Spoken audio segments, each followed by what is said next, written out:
We have planned out a show for you all, but just a few hours before we came on, and believe it or not, we do actually put planning into Peach Pundit, the podcast.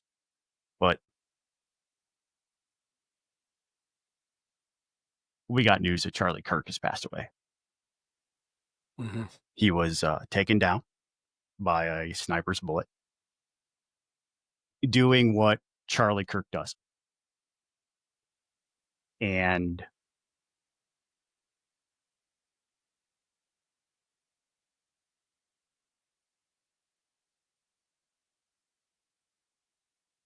I don't know. We thought it was appropriate to start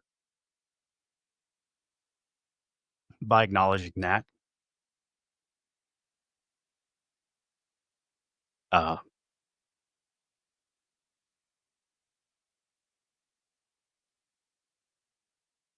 He and I did not see eye to eye on a lot of different things.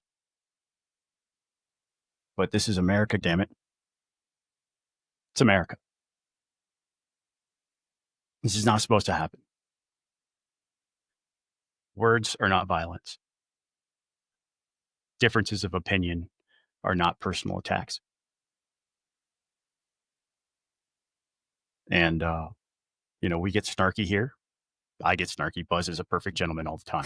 Not always. Well, as long as we can keep you from searching Twitter, you'll be okay. We didn't feel it was appropriate for us to just ignore it. Yeah.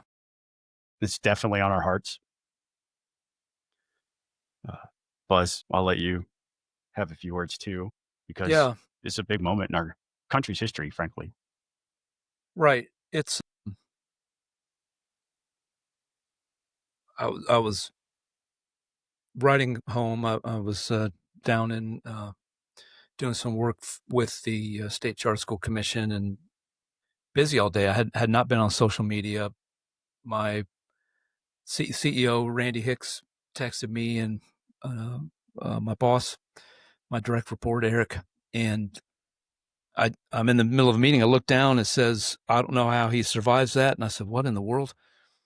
And that's when I, as soon as our meeting was over, I looked it up and he was referring to the Charlie Kirk being shot. And of course, by that time he had passed, and a lot of emotions. It's not because I knew Charlie Kirk. I didn't.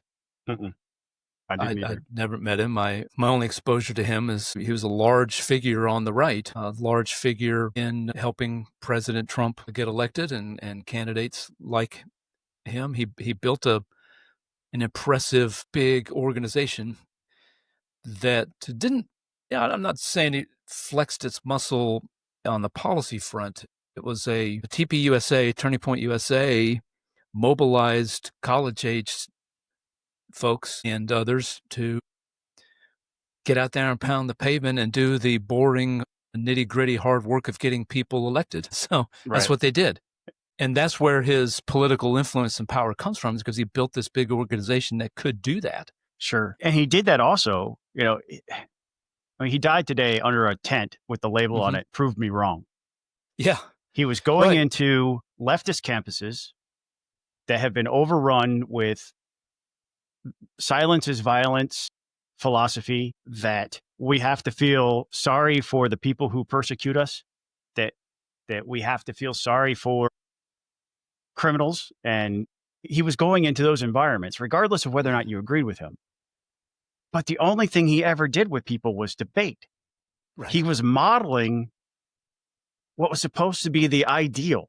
And he was willing to go anywhere on any campus or he was going to debate a Twitch guy at Dartmouth at the end of September. Yeah.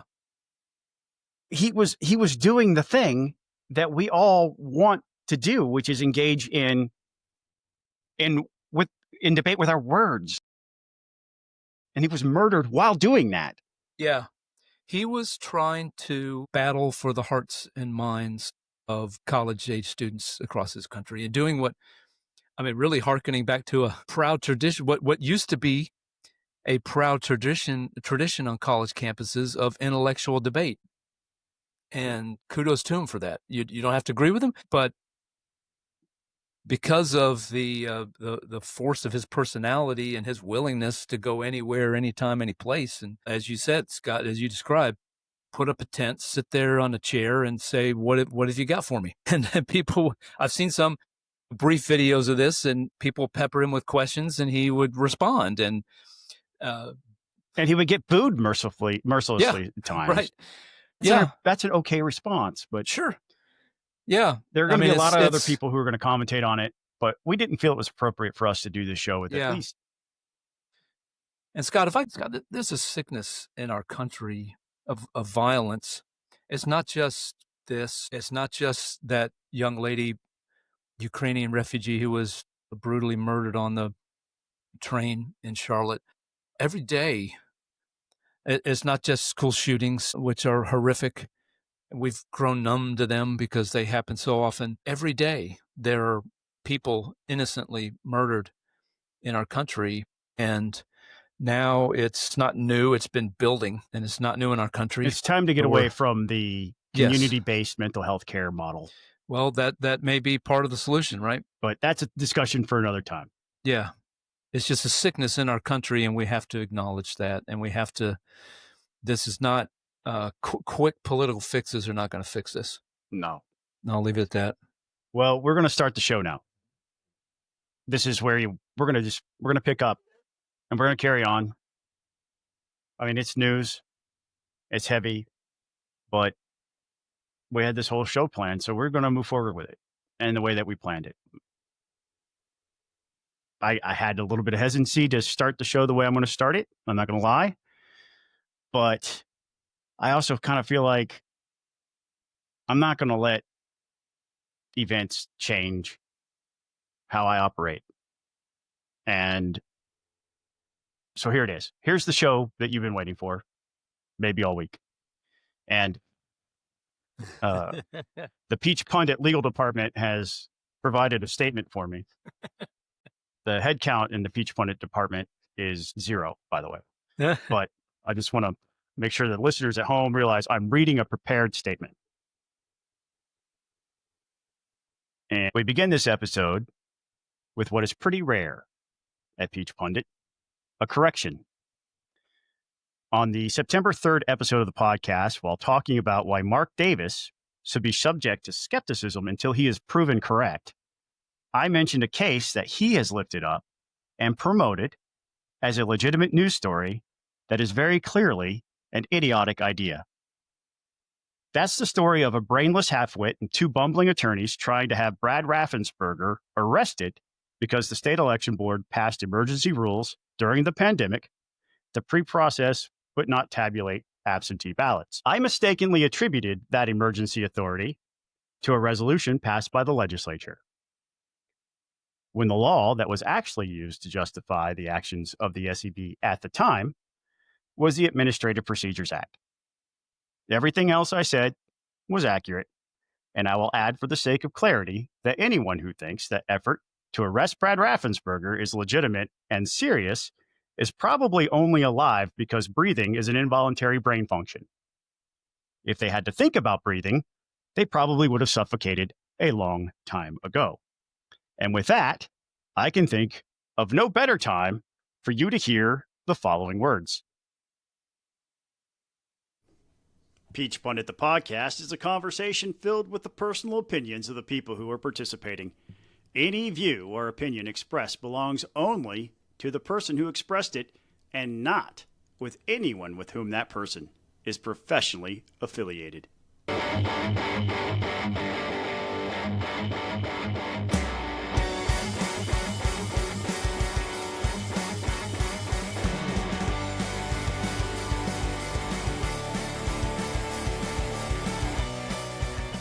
We sort of already started the show, so we're not going to do the whole introductions because we already know it. We're feeling down, but hopefully over the course of the next 45 minutes to an hour, we can kind of lift our own spirits and maybe yours as well. Not our stated goal, but maybe we'll be able to do it. I will point out that our Make Republicans Conservative Again t-shirts have arrived. Nice. What do you think, Buzz? Very nice. Yeah, I think the artwork turned out pretty good on that. Right. Various colors. Also, Hopefully Greg Bluestein has his blogger t-shirt. Was sent to him earlier this week. So if it hasn't gotten it yet, I'm hoping he'll have it soon. Maybe he'll post a photo of it. So you can check that out in the merch shop. I will also remind the audience that there are opportunities to win free merch. All you got to do is comment. YouTube, Spotify, Amazon, wherever you listen to the podcast, you can drop a comment. We have a whole bunch of entrants for the next drawing. Yeah. And it just might be Mark Davis because Mark dropped a very lengthy comment in one of our YouTube videos. Never know where the bottle might spin to. Stop. Yeah. Right. Scott, I will offer one small correction of my own. I said last week that Mark digs up information that is worth looking into and then makes the leap to that being fraud. Mark didn't address his comment directly at me, but I could tell he was referring to that comment that I made, and I'll take him at his word because I've looked at some of his stuff and didn't. I'm not going to scour all of his stuff to try to prove him wrong. Not interested in nitpicking with him or anybody. He says he doesn't do that, and so I will take him at his word, and I apologize for attributing that to him. But a whole lot of other people do take what Mark does and say, here are things that are worth looking at, and immediately jumping to look at the fraud inherent in the system to steal a line from. I pointed this out to Mark over the weekend. He's published Holy Grail.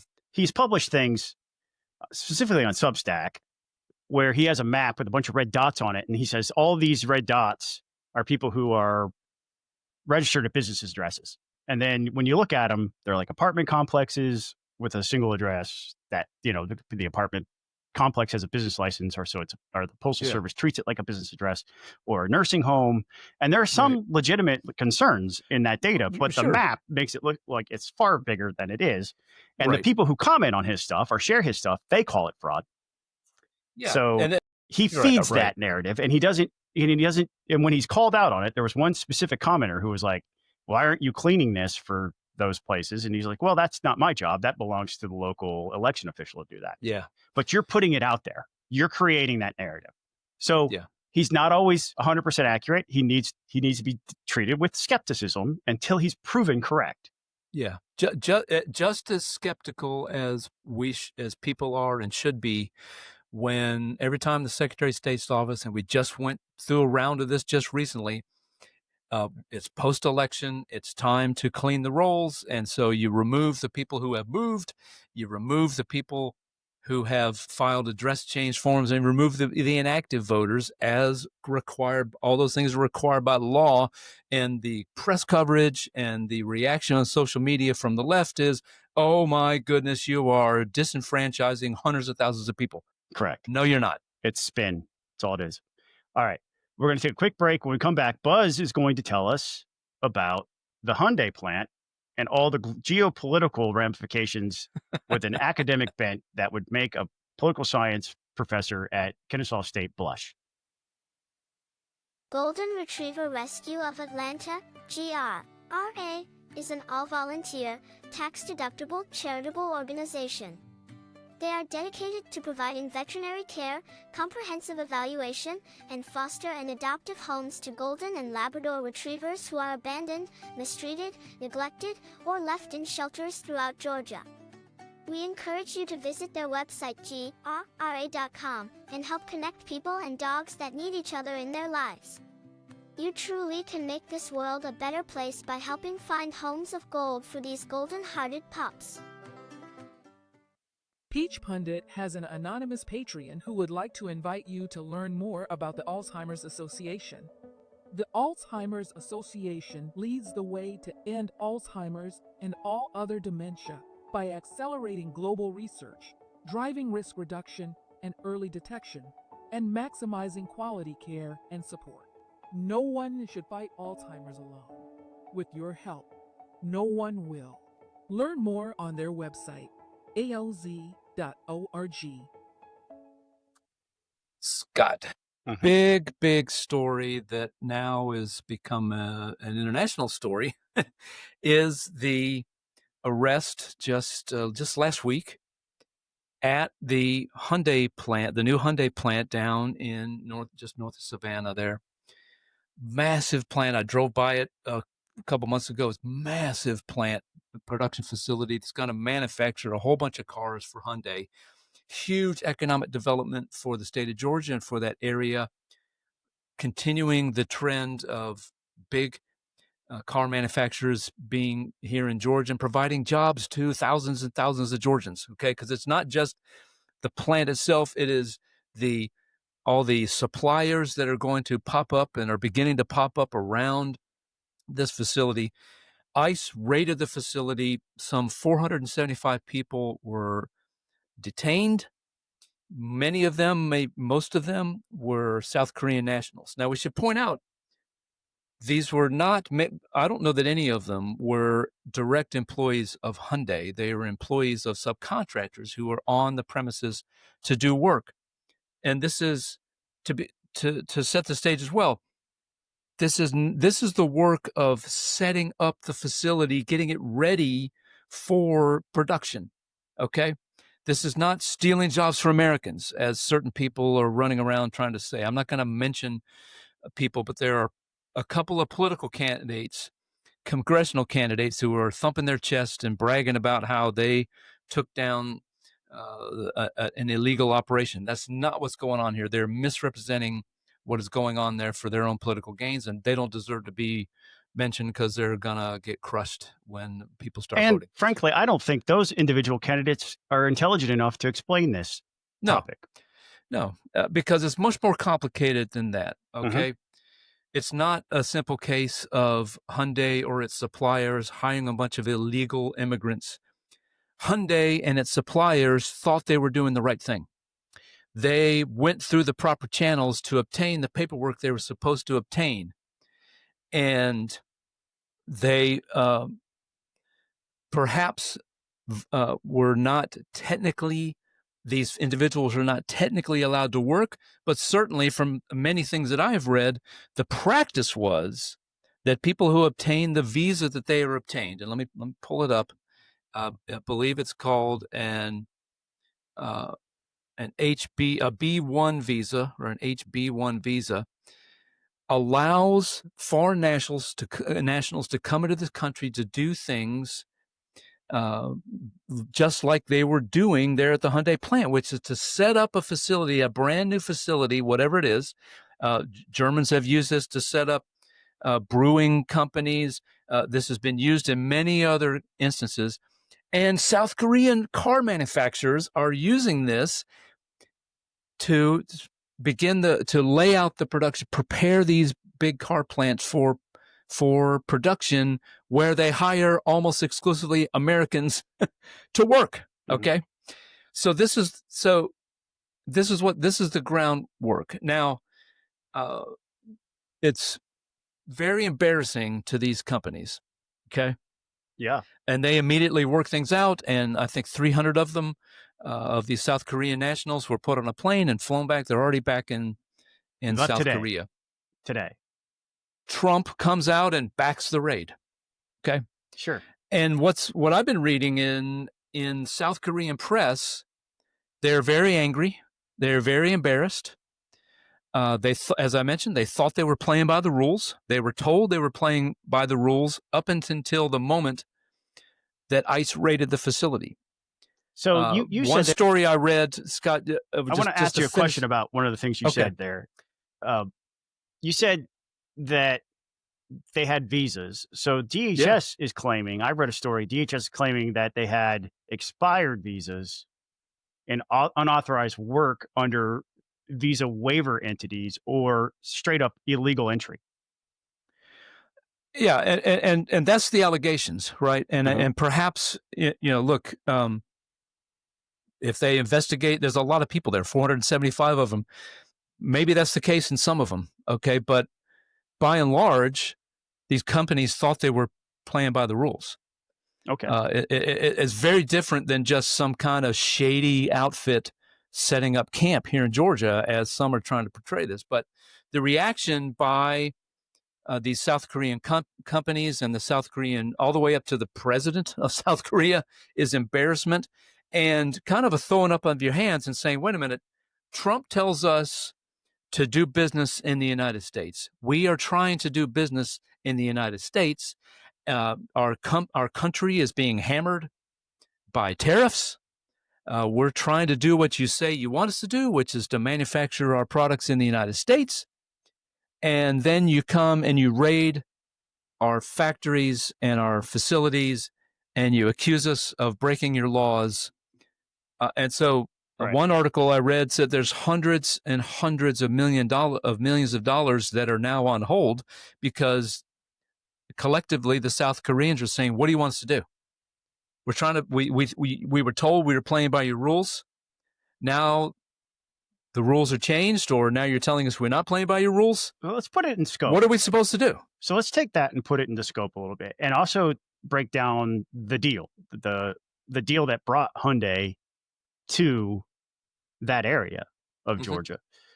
We're talking about 475 people who were detained. The Guardian has reported at least one of them had a completely legal status, and they knew it anyway, and they arrested him, and he self-deported, because if he hadn't self-deported, he faces a 5-year barring before he could come back.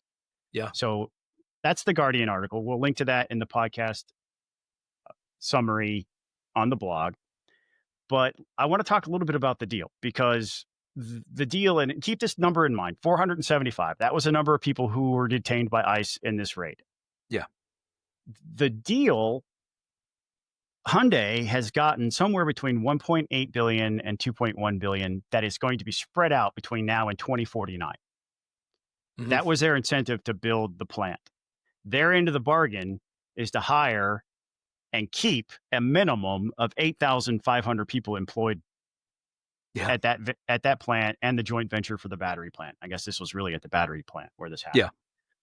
Yeah. So that's the deal. And the deal is that they have to employ that number of people. Otherwise, they face clawbacks for their incentives. And their incentives range from like $5,500 per employee in income tax abatements, property tax abatements, and it all adds up to this 1.8 billion number. At a minimum, it could go up to 2.1. You and I, got an email today of somebody who has knowledge of the Hyundai plant. Yes. Who told us that it was never the plan, essentially, for these people to stay, these 475 people to stay. They're only here to train the Americans to install the proprietary systems and then leave, or train the Americans on how to operate their proprietary systems. Yep. And that was the nature of the work that they were doing. Yes. That's what we've been told. So we're sharing that with you. And that's backed up by reporting. Right. But that's also somebody with knowledge. Our source is not just making that up. Right. Right. Right. But the bottom line is there's a much larger picture at play here. Yes. And part of it is, do we want these large manufacturing plants or not? And for the people who are out there saying, oh, they never intended, this is the fake politicians' talking point. Hyundai never intended for Georgians to get these jobs. No, they were here temporarily anyway. They had no intention of being here and migrating illegally forever. Right. They were, if whatever process they got caught up in, and this is one of the things that, if I was in the legislature, I would have voted against the tax package that would have brought them here, because I voted against all those tax incentives. Right. Right. So you're talking to a person who probably wouldn't have supported the deal from the get, but now that it's there, let's explain it accurately. Right. And just, this is what it is. Yeah. For the people who are out there trying to run for Congress or some other office saying, oh, Brian Kemp is a liar, or, he promised us thousands of jobs. Those jobs are coming when that plant opens. Right. And those workers are going to need to be trained on the systems. And this delays that. And as you said, could possibly, hopefully it gets resolved quickly, but there's a lot on the line for Hyundai, because as you said, there are time frames within that. And if this delays this plant from being fully operational, that delays their ability to hire the 8,500 Americans that they are going to hire and put some of this investment at risk from them. So you can understand why this Hyundai is a huge manufacturer, a ginormous company that hires people all over the world. You can understand why why this has reached the ears of the president of South Korea, who's reflecting the angst of his countrymen and saying, what are we supposed to do here with these ever-changing rules? But Scott, this also points out it's not enough for MAGA to deport everybody, okay? Because the immigration system is screwed up. It's screwed up. And I don't hear anybody talking about fixing it. Why shouldn't highly skilled people come over and train Americans on how to operate this battery factory and this Hyundai facility? This is the way the world works, okay? This happens a lot. German companies come to Georgia. Mercedes-Benz. Mercedes-Benz. I'm sure this happened with the Kia plant that's down there in West Point. This is what happens. Sister company with Hyundai. Right. Thousands of Georgians are employed at the Kia plant. Yes. So this is the way the world works. So you cannot ignore the fact that our immigration system makes it difficult and arbitrary. And I have long thought, Scott, this, go talk to folks in the agriculture industry in the state of Georgia who have to try to deal with the guest worker program that allows people to come and pick our harvest of our fruits and vegetables and all the things that we grow in Georgia. Very, very difficult. And it's just, this is a problem that's been festering in this country for decades and decades. Nobody in Washington has the guts or the political will to grapple with it. And now what's happened? It's blowing up and it's damaging our relationship. That plus Trump's tariffs are damaging our relationship with a very important ally who wants to invest, who has and wants to continue to invest billions and billions of dollars in this country and in our state. Right. So fix it, Washington, fix it. Yeah, unfortunately, I don't think many in Washington want to do anything other than go along for the ride. That's the feel I'm getting these days. But you mentioned tariffs. Why don't you bring us up to speed on what the Supreme Court's doing? Right. So when was it, Scott? Was it Friday night? Maybe I got all the days are blurred together. I think it's Friday night. Don't ask me what happened. A very interesting Friday night news dump was that an appeals court had upheld a lower court ruling saying that, lo and behold, we are not an emergency. And guess what? As is in the plain language of the Constitution, only Congress has the power to tax, and tariffs are taxes. So Trump said he would immediately appeal that to the Supreme Court, and word came down yesterday that Supreme Court is going to take up that expedited appeal. So we should know. I don't know what expedited means. Does it mean days or weeks? I would assume it's November. Pretty quick. Okay, November. Yeah. The rocket docket set for November. So so 2 months. 2 months.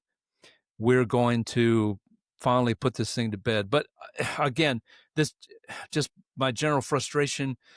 Where the heck is Congress? If tariffs are such an important part of Donald Trump's agenda that we must do this, we must smack all these countries around the world around the face with tariffs.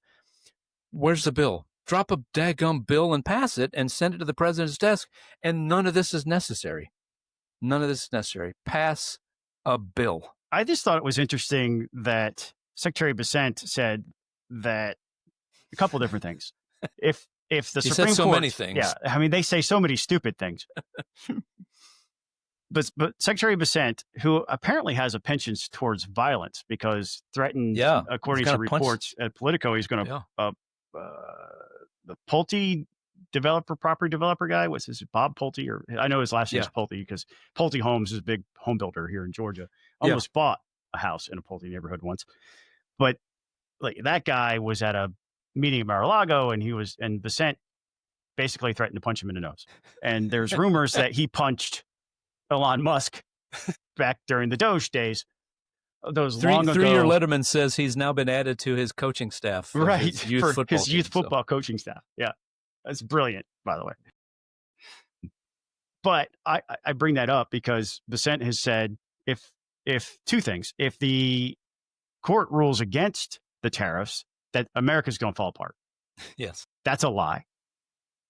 That is a demonstrable lie because we didn't have these tariffs until a few months ago and we were okay. The sun kept rising and setting in the same general direction every day. It will do that without the tariffs. The second thing he said was they would have to give up to half of them back. And my first question was, why only half? Right. They should have to give out every penny. If they are ruled illegal, the court should take the extra step to say, you got to give it all back. But then I started thinking about it. Maybe there's some that were actually legal that were collected, and maybe the excess is half. I don't know. I didn't do the math on it, but it makes no sense that the government would keep revenues that were collected illegally from Americans. Right. Just makes no sense. So I hope the people who have been harmed by the tariffs get their money back. Yeah. That'll be the interesting part of this ruling. What do they do? How do they handle that? Only Congress has the power to tax. That's settled law, as they say. Right. We're going to take a quick break. When we come back, we're going to ask and try to answer the question, what is the problem with Dick? Conservatives Concerned is a network of political and social conservatives who question the alignment of capital punishment with conservative principles and values. Our programs include educating conservatives about the failed death penalty system and mobilizing them to bring about its end. We come to this issue for a variety of reasons. Some believe that small government and the death penalty don't go together, especially when we compare the high costs of capital punishment to life without possibility of release. Some don't trust the state to get it right. We already know that some innocent people have been sentenced to death, and for others, it may already be too late. Some believe that the death penalty contradicts our values about protecting life. Find out more at conservativeconcerned.org. Americans for Prosperity Georgia champions economic freedom and individual liberty across the state. They advocate for lower taxes, less government spending, and regulatory reform while mobilizing citizens to engage in the legislative process. Beyond economic issues, AFP Georgia is committed to more choice in K-12 education for all students and removing government barriers in healthcare like Certificate of Need. You can learn more about Americans for Prosperity by going to ga.americansforprosperity.org. They have a great series of events that they're doing called the Peach State Playbook. You can sign up for those. They're happening around the state where they're bringing legislators to talk to their constituents about these important economic issues. Again, ga.americansforprosperity.org. Go check them out. Thank you to our friends at Americans for Prosperity and all of our Patreons. If you too would like to voluntarily sign up to be a Patreon, you can go on over to patreon.com/peachpundit and sign up for one of those tiers today.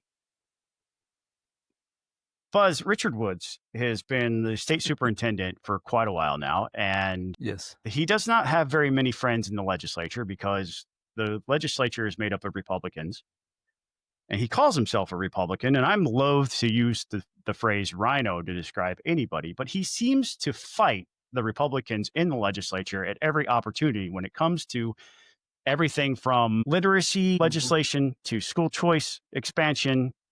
And he does not want to do any testing whatsoever because testing has become a dirty word.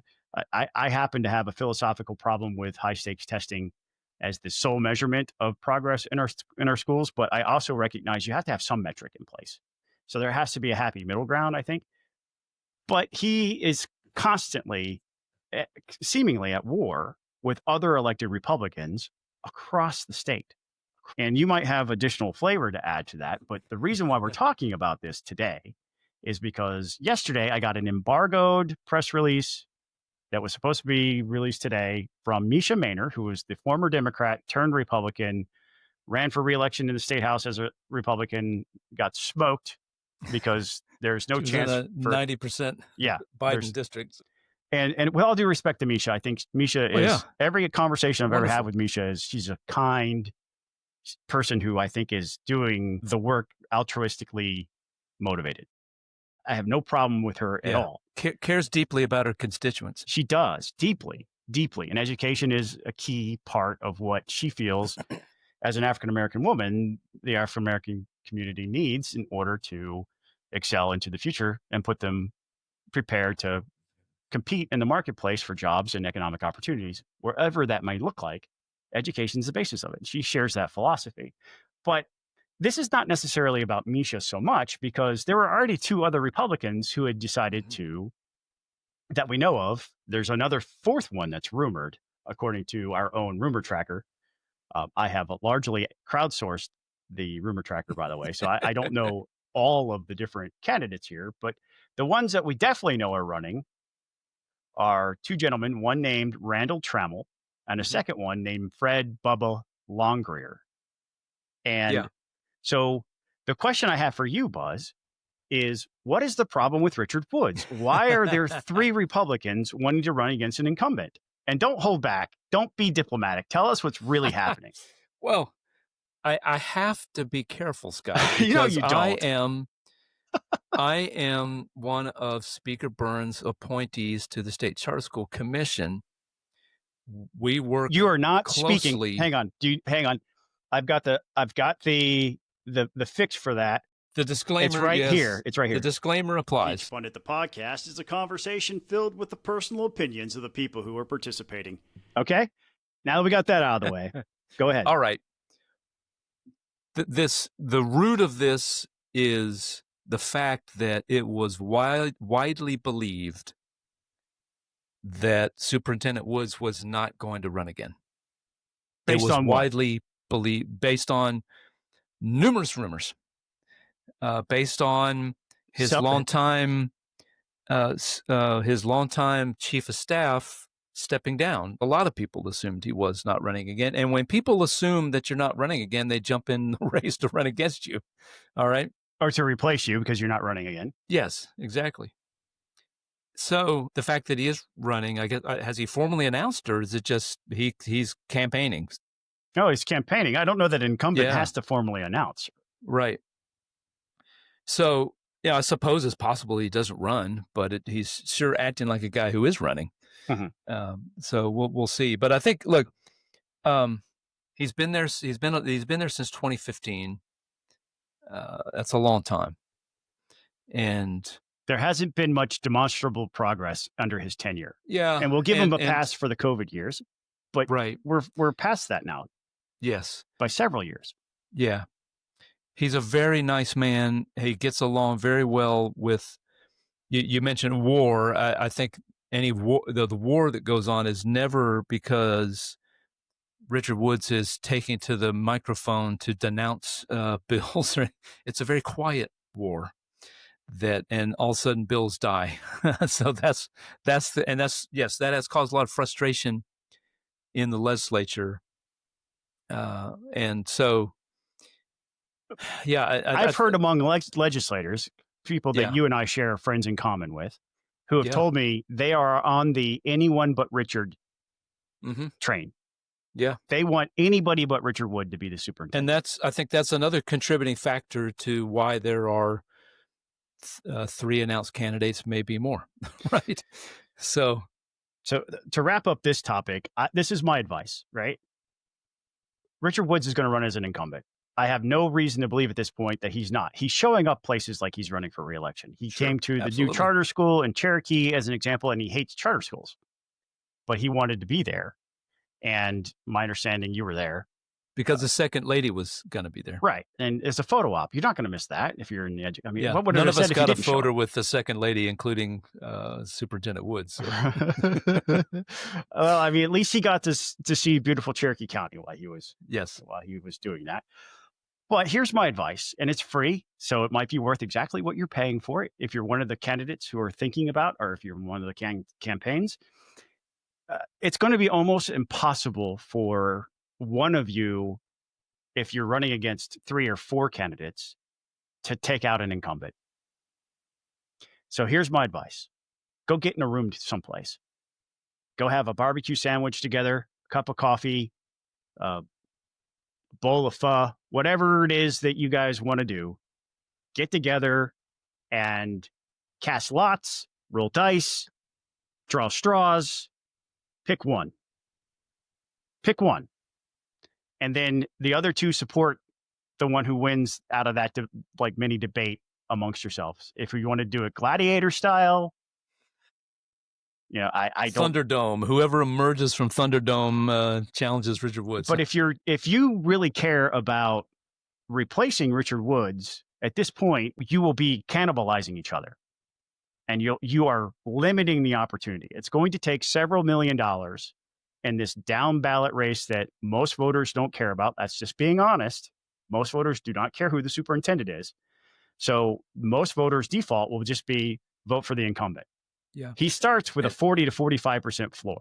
And it's worse than that, Scott, because people, everybody loves their teacher.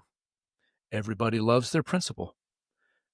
Those folks have an enormous impact on who gets elected to this race. It's not because they're out there campaigning. It's because you go to church and you think, I got to vote. There's a lot of people running against that Richard Woods guy. Oh, I know. Principal so-and-so goes to church with me. Hey, who do you think? And that person will say, hey, you should back so-and-so. The default, as you mentioned, is going to be Richard Woods in that case. And so I would, Scott, I think your advice is good advice. I think the chances of it happening are infinitesimally small. Mm-hmm. So I'm realistic about it.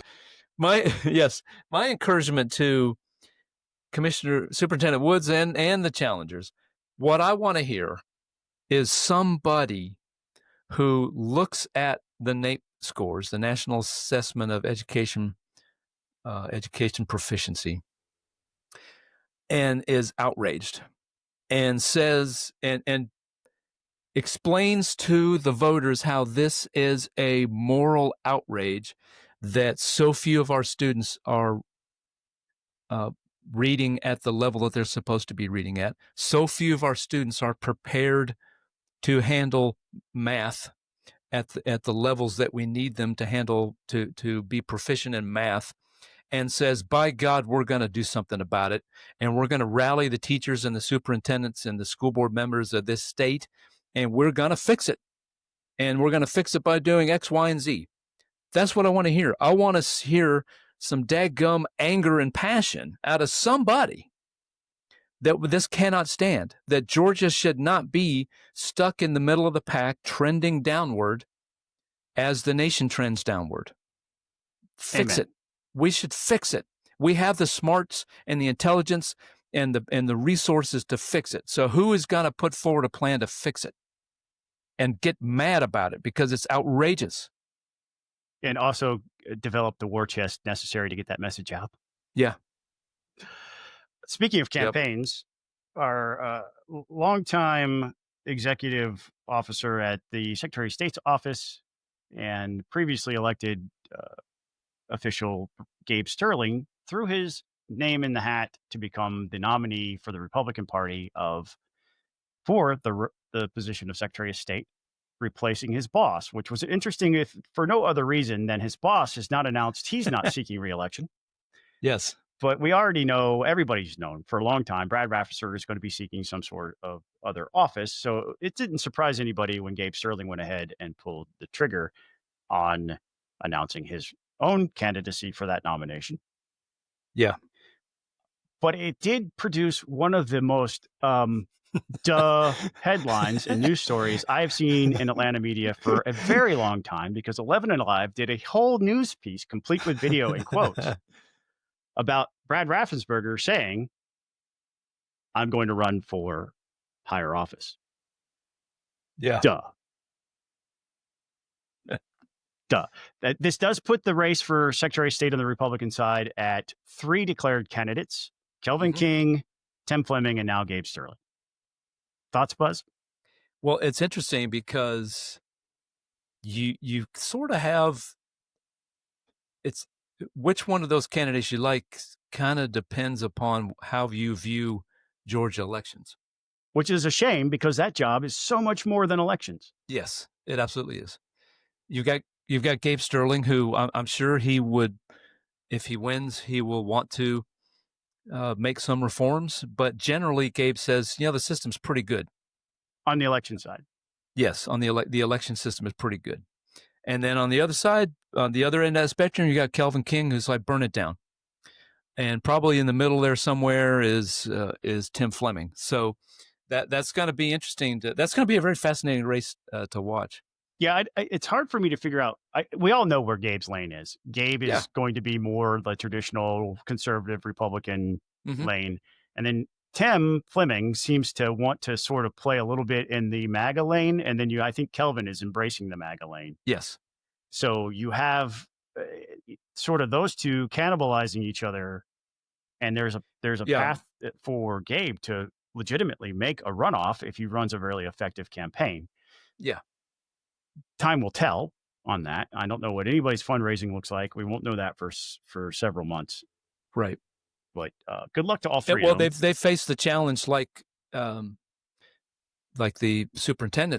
school superintendent's race. You got, how the heck do you get your message out? You're going to have a governor's race. You're going to have a very contentious and hard fought Senate race and Senate primary, a lieutenant governor's race. Yes, with a number of candidates who all can make credible claims that they can win this thing. And equally very fundraising. Hard. Yes, right. Very hard if you're a school superintendent or secretary of state to break through the noise. So, since we're talking a little bit about elections, I want to draw our audience's attention. I've done a pair of videos, and I think I might do a third if I can find the motivation to do the third. The seed for it came out of the Blue Ribbon Committee, where different state election board members came and talked to the Blue Ribbon Committee and gave them testimony. Among them, Janelle King, John Favere, Sarah Gazal, but also the executive director, former Representative James Mills, who is now the executive director of the board. And I told you all last week it would take about a half an hour to break that down. And it did. It took about half an hour. But go back and listen to that because, very well done, Scott. Yeah. Because I interspersed my commentary with his comments both to the Blue Ribbon Committee and in a state election board meeting, because he said the words, go back and watch our last meeting on YouTube of the state election board. And when he said that, I said out loud, challenge accepted. And I went back and I watched it. I pulled the footage for you. I go and look, because James Mills did not represent himself, the board, or that scenario that he described to the Blue Ribbon Committee well at all. He comes across as being disingenuous and dishonest before it's all over. And which is a shame, because his delivery was the Southern Baptist preacher. Yeah, this wounds my heart. This pains me. We shouldn't have to be in this situation. Well, I don't know if he actively is a minister, but he has been a minister. A Baptist minister, yes. Because and I say that during the podcast. It's like he came across as somebody I'd like to study the Bible with. Or people that I have studied the Bible with and have enjoyed studying the Bible with. That was my first impression of him. But then when I watched his behavior, and it was completely opposite of what he described to the Blue Ribbon Committee, go watch the video. But state election board, we had one of our contributors sent me a post from Sally Grubbs that she had made apparently on Facebook, saying that Janice Johnson, who is a member of the state election board, is being attacked by this leftist group called American Oversight, and she's being forced to pay her own legal bills. So let's help her raise the money, because she shouldn't have to. And which caused me to why is she getting sued by American Oversight? That doesn't make sense in her individual capacity as a member of the state election board. What's happening there? And the full story is started back in January. We'll link to the AJC article from January. Mark Nisi covered it, and it has to do with open records requests and the state election board members choosing not to use the staff, the paralegal that normally responds to open records requests when American Oversight asked for emails. And there was some controversy around whether or not the state election board would be allowed to create their own email server, which would be a state function thing. So they rely on things like Gmail to do their email, but they're conducting state business. And according to the law, if an open records request comes in for that email account, they're required to turn over any emails that would be responsive. But a couple of the members, Janice Johnson and Janelle King, are quoted in the AJC article as saying, I like to control my own stuff. That was Janelle King who said that. So I'm not going to let somebody else look at my email account because that's mine. Buzz, reaction?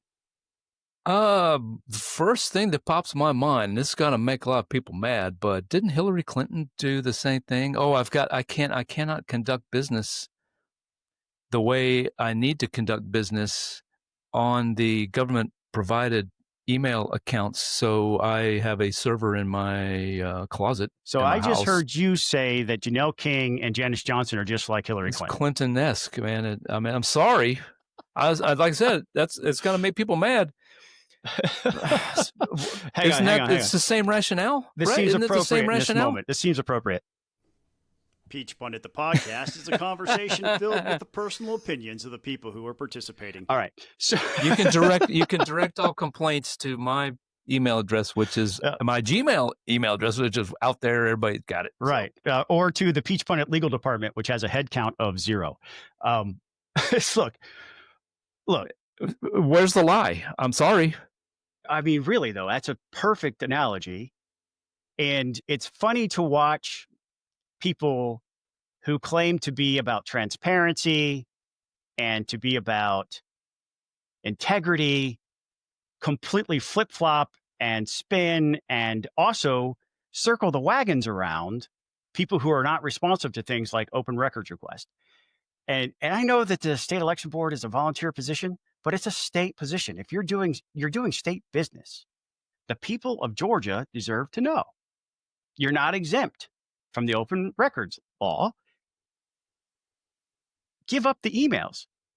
Yeah. And let the paralegal, if the paralegal is doing it for John Favre, if the paralegal is doing it for Sarah Gazal, and I don't know if Rick Jeffries has chosen to use the paralegal. He wasn't really mentioned in the Mark Nisi article from the AGC. Right. That article, by the way, was back in January. Right. This has been going on for a while. Right. But what was new was Sally Grubbs putting this out into social media saying, let's raise money to help her with her legal bills. God, I'm on 2 boards that are subject to open records. This is a new world for me because when we were in the legislature, we were not subject to open records requests. Right. And the State Charter School Commission, I've been subject of numerous open records requests. You have to be very careful because you can make a legal case, and I imagine that these folks who are suing will make this legal case that they have the right to access. It's kind of referenced in the article. If it's your private email, then it's up to you to decide whether you share that or not. That's what Janelle King is saying, what lawyers will say, and what lawyers have communicated to us. It could open up they could force Janelle King, or if in my case, if I used my private email to conduct State Charter School Commission business, or I'm an appointee to the my local planning and zoning board here in Gwinnett County, if I were to use my personal email to conduct that business, they could sue and publish every single email that exists in my Gmail account. It's okay. To do that. Janelle King thinks that's just the opinion of one attorney. Well, it'll be fine. It's more than one. I mean, it's new. This is what the lawyers tell us. I know. In 2 different instances on 2 different boards that I serve, and the message is don't do that unless you want every single email that you have ever written to potentially become made public. Don't do it. Could you imagine the amount of spam somebody would get as a result of an open records request of my personal email? Like, I just can't imagine like them trying to sift through. I have something like 10,000 unread spam emails. Good luck finding what you're looking for. And that's haystack. Marjorie Taylor Greene sees herself as a queenmaker in the United States Senate races in Georgia, as well as for governor, and has declared yet again that she's not inspired by the GOP candidates that are running for those nominations. Is she really a queenmaker with her status on pause? Or are you like me, Buzz? I could not give a fecal sample if I tried about this. Yeah, I mean, look, I'm sure it matters, but I mean, let's say she's not going to. Let's look at the 2 races: the race for governor, the race for Senate. We don't know. I mean, President Trump's already jumped on and endorsed Burt Jones, the lieutenant governor, who's running for governor. He's endorsing that race.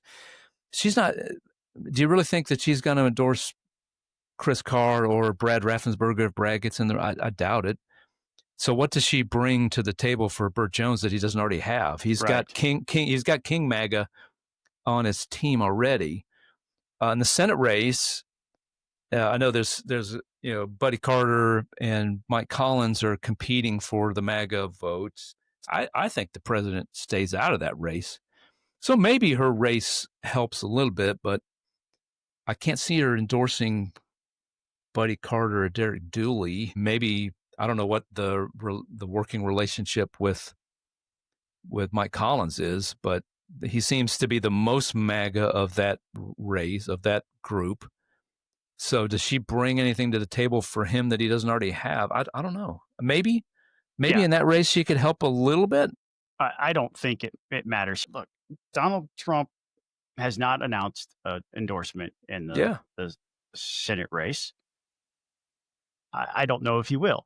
I think he's asking the candidates to hit certain benchmarks, and they're attempting to do that. Yeah. And we've seen the most activity out of the Collins campaign. Dooley has done some public events. Brian Kemp, he was at a UGA football game, and Brian Kemp publicly endorsed him there, and did a lot of great photo ops. Buddy Carter announced the earliest. He tried to fill that MAGA lane initially. I've said this on the podcast before. I don't mind candidates initially talking about their allegiance to MAGA. We're a coalition party, but I need to see more for me in the way of policy. I need to see that you can be somewhat different too. And I need to see some real ideology that's tied to constitutional principles, not just MAGA. Yeah. Because those two things presumably we'll hear that from these candidates as time. Over time. It's a little early, right, to be out there. That's what I'm looking for. Staking out. I might be the exception in the Republican Party voter universe these days. Well, we're policy nerds. I mean, I'm wearing a Ronald Reagan T-shirt that you can get at Peach Pundit at the merch shop. Just saying. I'm a different type of Republican than the folks who are running the party at the moment. But all that to say, she's not the Queenmaker. I mean, the biggest endorsement is the guy who sits in the Oval Office, and she's not that guy. Yeah. And she's trying to break away from him, it looks like, because if he's endorsed Burt, why aren't you on the Burt train if you're completely in love with Donald Trump? I think she feels scorned because she was passed over for these roles. Yeah. And look, this is not the first time she's said she wasn't impressed with the field in either of those races, which is why she, for a long time, was considering jumping in those races herself because she wasn't impressed. So, yeah, I think maybe it helps somebody on the margins. I think she's zero factor in the Senate race the governor's race rather, because the president has already made his choice, and maybe she can help somebody in the Senate race if the president doesn't endorse. But not much. So for our last topic of this week's podcast, Donald Trump last month. This is according to Jeff Ame at the Associated Press. Jeff Ame. Yeah. Donald Trump last month took over the district's local police department and deployed the National Guard in what he said was a move meant to fight crime. And then there were some 800 members, I think, that he called up of the DC Guard. Then last week on Friday, Governor Brian Kemp announced that he's sending 316 members of the state's Georgia National Guard to Washington, D.C. later in September to help Donald Trump's law enforcement operation in the nation's capital. I have some really strong opinions about this, so I'm going to let you go first. Well, among the things I learned is that I have been pronouncing Jeff Ame's name incorrectly for quite some time. So please accept my apology, Jeff Ame. Okay. I was days old when, well, actually, you told me this a week ago. I was that many days old when I learned that. So sorry, Jeff. It's not Buzz's fault your name is spelled Amy. But people to be honest, the only reason why I know it's Ame is because every time he calls me, he says, "Hey, it's Jeff Ame." Yeah. It's not just, "Hey, it's Jeff" for the AP. He says first and last name.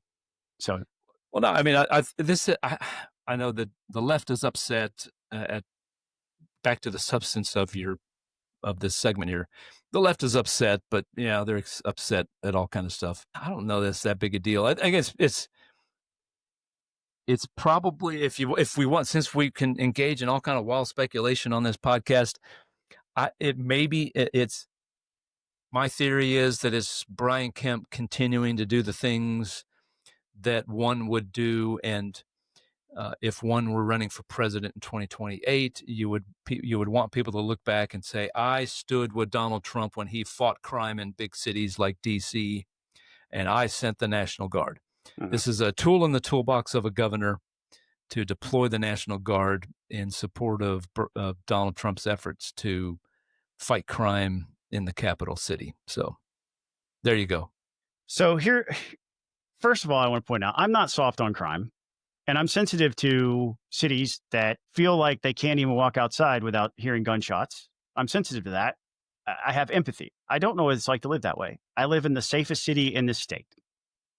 I have a wonderful community that I live in, and I'm blessed to be able to, and I'm thankful to be able to. And I work really hard so that I can as well. But if I were Governor Kemp, I wouldn't do it. And there's two reasons why. And it has nothing to do with the crime on the streets of DC or any other major city. Mm-hmm. Number one is National Guardsmen have to drop their whole lives to go and do this. And it's not that they're not prepared to go do it, but we rely on them as in our own communities here because they're people like police officers and they're first responders, firefighters. Some of them are doctors. And you're taking them out of our communities to go send them to some other place. And they have day jobs that are just as important, oftentimes, as what they do when they're serving in uniform in the National Guard. It's a part-time gig in the National Guard meant to be an emergency stopgap. And when guardsmen sign up, they know what they're signing up for. That's an interrupt-driven risk that they're willing to take to be serving their country in that way. But it's a major disruption to them, number one. And so I'd want to be sensitive to that and the impact it would have in my own communities. The second reason why is this. American citizens should not get used to seeing members of the military in any type of law enforcement role. And it's desensitizing us to that. And it's not okay. Long term, we don't know who's going to be in the White House. But if we can start using the military to enforce our civil laws, and we're justifying it in this instance, what's to prevent them from doing that if a Democrat comes along and says, you know what? My interpretation of the Second Amendment requires you to be in a militia in order for you to own a gun. So we are going to use the National Guard to go and take everybody's guns. And the justification will be in place, and it won't be equal because, as I have told you many times, dear listener, this is a ping pong match with ever amounts of escalating every time somebody hits the ping pong ball back to the other side. So it will be an escalation, but they will use this as justification for whatever they want to do in the future. And we should not be okay with military uniformed soldiers enforcing civil law. We shouldn't get used to it. On a very limited, temporary basis, I am supportive of them being used this way, but it's starting to feel like this is going to be for an extended amount of time. Otherwise, you wouldn't have to call up another state's National Guard in order to continue that mission. And that's my logic and reasoning. Yeah. If I was Brian Kemp, if the guy sitting in the governor's mansion was named Scott Turner and he was bald and had a beard wearing a Reagan shirt, he would tell the president, support you in any way I can. I'm not interrupting the lives of my soldiers because they're performing important work in their own communities. And I don't want Americans to get used to soldiers policing us. Those are all fair points. And something that has concerned me about, well, first of all, we should say, because of the unique status of the District of Columbia, the president, I think, has a legal justification to do what he's doing. Sure. A whole different thing. I know he's threatened Chicago and New Orleans and all this stuff. Maybe it happens in New Orleans because the Governor Landry of Louisiana might be amenable to that. But I think the concern I've had about this since the beginning is that what happens when you can't keep the National Guard there forever? What happens when they go home? Do things just return to what they were before before big balls got beat up and prompted Trump to do this, to take this action, right? That's what precipitated this, right? The young man, big balls, got beat up and for defending a woman's honor, and that got Trump really mad, and yada yada yada. Here we are with the National Guard in D.C. But what happens unless some sort of systemic change happens, or unless you arrest a whole bunch of people who are causing the problems, then it's just going to go back to the way it was beforehand. So, what's the plan here? What's the plan here? What's other the than end game? a show of force? And it can be done because one of the things we do at the Georgia Center for Opportunities, we have a very experienced guy, former prosecutor, who develops our public safety agenda. There are a small number of people that you'd be shocked, and you can figure this out in any city where the crime is a problem, which is to say every major city in this country.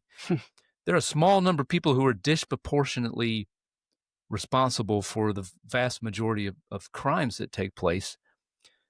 You can go with resources and a show of force and make a dent in that.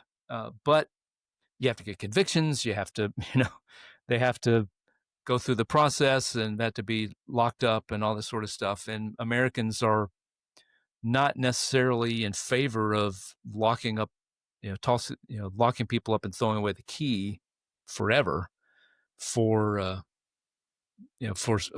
whole range of people other than really violent criminals. So, that's my concern with all this. What's going to happen when these guys go home? Because they can't stay there forever. You can't, as you said, you cannot have a permanent National Guard presence even in Washington, D.C. Preach. That'll do it for our podcast. We want to take a moment to recognize the people who voluntarily reach into their pocket every single month and just give us a few dollars to keep the lights on over here, to keep the internet flowing, to keep you entertained. Without them, we wouldn't be able to do this. They are the people who rock. They head on over to patreon.com/peachpundit. They sign up for any one of our tiers starting as little as $5 per month. At the $10 level, you get to watch us live. But any one of our tiers, you get to join the Pete Hegseth-inspired Signal chat, which was also where I learned today that Charlie Kirk had been shot. That was the very first place I saw that today. Somebody dropped a link. But before that, it was lots of conversation about old races and other topics, news of the day and things like that. So join us and help us build that community. Again, that's at patreon.com/peachpundit. Thank you to Sam Thomas, Jordan Reed, Shannon Ferguson, Jeff Cobble, Hank Burnham, Ryan Purvis, James Hall, Colin Martin, Tony West and our friends at Americans for Prosperity, Robert Lee and our friends at Lee6 Media, Stuart Wilkinson, Ron Daniels, Mike Buchert, our anonymous contributor who would like for you to know more about the Alzheimer's Association, Bo Brennan, Ryan Graham, John Vestal, Reed Powell, Brett Harrell, Justin Wright, Bethany Ballard, Bill Werkheiser, Sergio Ortega, Eric Johnson, Kenyatta Mitchell, and Ken Pullen. Thank you for listening to Peach Pundit Podcast. For Buzz Brockway, I'm Scott Turner. It's owned and published by me, Scott Turner. And again, direct all of your complaints to our legal department with a head count of 0. We'll catch you next time. Go Jackets, beat the Tigers.